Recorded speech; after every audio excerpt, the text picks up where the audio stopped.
This tutorial is going to focus on the updates that occur to Google Meet over the summertime. So if you've used it before, there's been some really awesome updates that's going to make synchronous learning a lot easier for you and your students.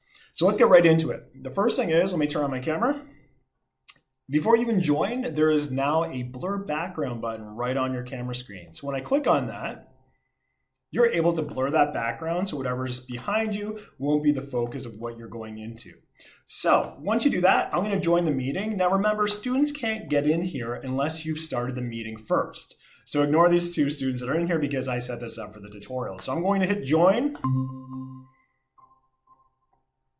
And here we are. So here's my two students, so you can recognize which screens are which. During this tutorial, I'm going to show you some student screens while I'm talking so you can see what's happening on the student screen, just not on ours. So the first thing I'm going to do is I'm going to go down and I'm going to show you a couple options in the three little dots. Number one, on the three dots, we do have the turn off blur. So if you want that off, you can reset that and turn it on and off right there. Remember, everything you're doing right now, you can also show the students how to do because they have these options as well. So back in the three dots, the next thing is changing the layout of your screen. Now this is specific to you and the students. So one great update they have now is we can see all your students while you're in here. I typically set it to auto, but look down here, you can choose how many tiles you want depending on how many students you have.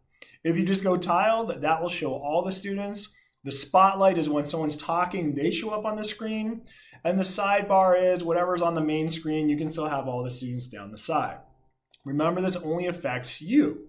Okay, so I'm gonna leave that on auto though for this tutorial because I wanna show you something else in here. Up here, this is new. You may notice right away that I'm in here. That's different, that's new. What that is up top, there's a remove tile where you can kind of see, I know it's tiny, a little wee picture of me up there as well. If I click on that, I disappear. So this is what I see. The students just see that. They're still seeing me on their screen, but for my personal screen, it's just their students. If you do want to see yourself, sometimes that's good to know what it is you look like when you're talking. This is how you include yourself in that mix.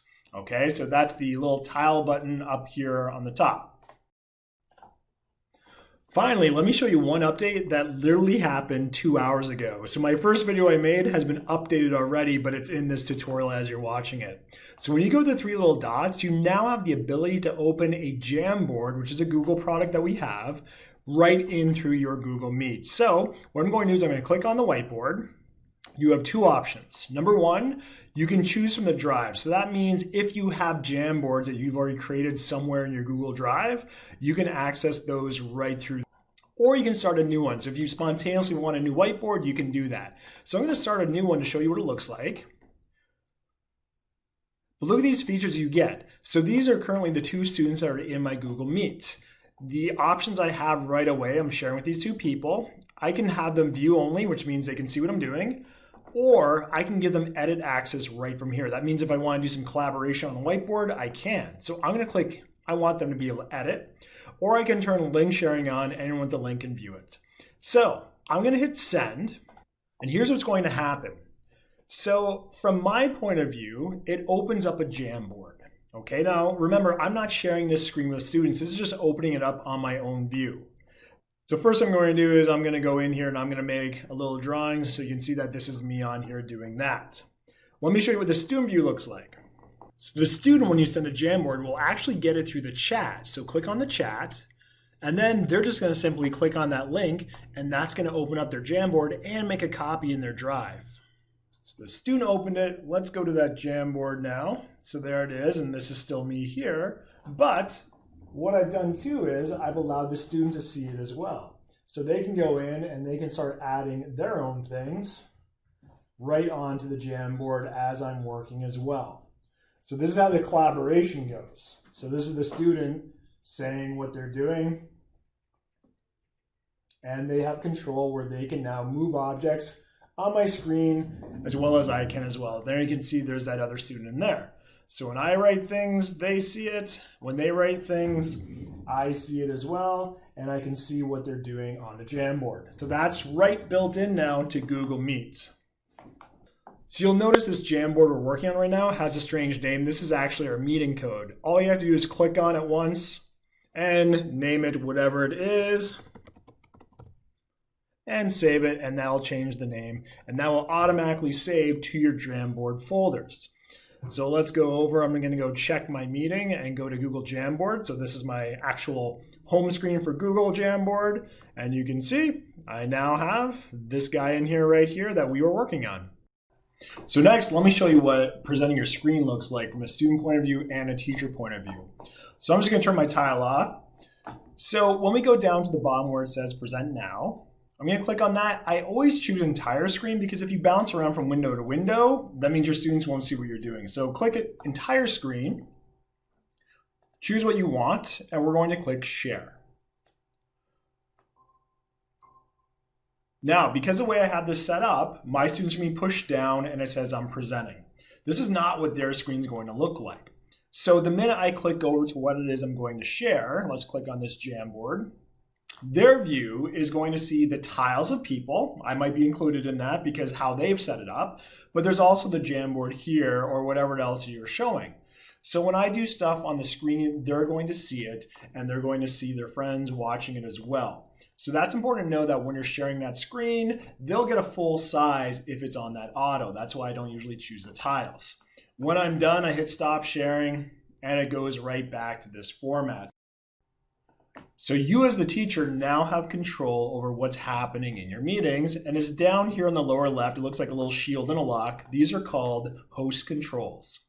So right away, you can change these on the fly. That is massive. This is not, you have to preset your meeting to have all these things.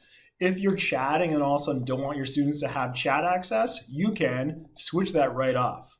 You can switch off share their screen. So right away, I can still chat to everyone, but they can't. So I can go in here and type, but if you look down on the student screen when they go to chat, they'll simply get this message down below that's saying chat's not available. So the other awesome thing is, look up here by the chat. You can actually do this right in here. You don't always have to go back to your host settings. So you can click this off and on right here. So that's going to be that power for the chat there. The other thing is, if you go into people, you're going to notice the host controls right in there as well. So if I click on those, there I can change the chat and I can change share their screen. So those host controls really let you have a lot of power. If you want to go in and see all the host controls, they'll open just that side thing from here and just remind you what everything is. So finally, the other thing to show you in the host settings is this top where it says quick access. Think of this like the lobby. Now remember, students can't join your meeting until you've started it. So even if they have the code, they can't get into your meeting. You have to start it first. This is just a little bit of additional security like a lobby if you've used MS Teams before. So if you turn this off, that means people can't get into your meeting without asking first. But the lobby isn't actually a bad thing because students actually knock and you get a pop-up. So even if you're teaching, sharing your screen, you're gonna get that notification. So let me show you what that looks like. I have a student here that's about to join. They hit ask to join and they get this little pop-up. So you have to either admit or deny entry. So I'm going to admit this person. Just my phone, so it'll get bad showing. There you go. So now you can see there's someone else in our meeting. Now, while we're in here, I want to show you one really important feature.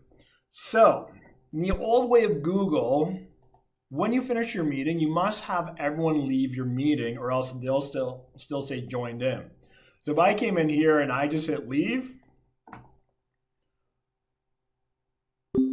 that kicks me out. But just so you know, those students are still in because if I go hit rejoin, notice those students are still going to be in there. So you can see they're right in there. So I'm going to join back in. So number one, we have to make sure they exit themselves. Now, what happens if they don't do that or you want to remove a student? So if I go back up into my participants, last year's Google Meet had kind of removed people by you can just click on them and remove them. That's still there, but it's a little different this year. So let me really emphasize what's about to happen here. If I go down to the little drop down arrow, there's a little button here that's remove from meeting. Now, before I do this, I just want to point out, if I remove them from this meeting, the difference between last year and now is that they will be entirely removed and cannot get back into this link from your D2L page. So effectively, it terminates that link between your D2L page and that student. So if I click on this, notice it says they will not be able to rejoin this meeting again. So if you're using this meeting over and over again, they can't get in. So when I remove them, right now, no matter what that student does, whether they use the Mr. Kitchen nickname or use the D2L link from their homepage, they are not able to get back in ever. The good news is there is a way to let them in. So let's say that you had to take them out for some reason, misbehaving, whatever, but you want them back in for the afternoon meeting. What you're going to have to do then is you're going to have to go up to this add people symbol and you're going to add them manually. So right now I'm going to add that test student I just took out. I click on them and it says send email. Now the good news is they don't have to go find this email or anything. Basically what that's doing is reactivating that link. So now the student can go on with the link or go back to the D2L homepage or just type in the Mr. Kitchen again to get in. And there you can see all that student did was just type in Mr. Kitchen again, and there they are. So remember, if you do remove them, you're going to have to re-add them so that link in D2L is still useful and effective for all your people. So those are all your updates in Google Meet. So remember, you have those new host features where you can share screen, control the chat. Those features are also available in the chat to turn on and off. Under people, you can also have the host settings in there, turn on and off. You are able to add yourself now in a tile or turn yourself off. And of course, you have the blur screen options and the ability to change your layout.